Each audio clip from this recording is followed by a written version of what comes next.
Salam, xoş gördük. Yenidən sizinlə həmişə olduğu kimi mənəm həkim, psixoterapevt, yalan və bədən dili üzrə ekspert Elnay Rəhimov-Tambovski. İnsanların bədən dilinin kultural şəkildə analiz etməyə davam edirik.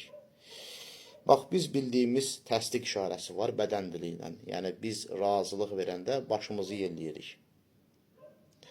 Bu, yəni bizim razı olduğumuzu göstərir və yaxud da hə cavabı deməkdir. Bu demək olar ki, bütün ölkələrdə eynidir. Lakin Yaponiyada, Bolqariyada bu fərqli anlamları daşıyır. Yaponlardan əgər söhbət gedirsə, Yaponiyada təsdiq işarəsi o deməkdir ki, yəni mən səni dinləyirəm, mən səni anlayıram. Səni motivasiya edir ki, öz işindəkiləri tökməyə, yəni danış. Yəni hökmən deyir ki, siz nəsə bir şey desəz, Yapon sizlə razılaşmasa, o bu şəkildə edəcək.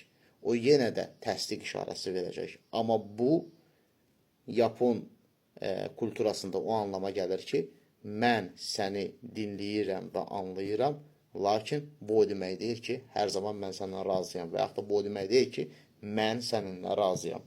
Bir də Bolqariyada təsdiq işarəsi yox deməkdir. Əksinə inkar deməkdir. Diqqətinizə görə minnətdaram. Sağ olun.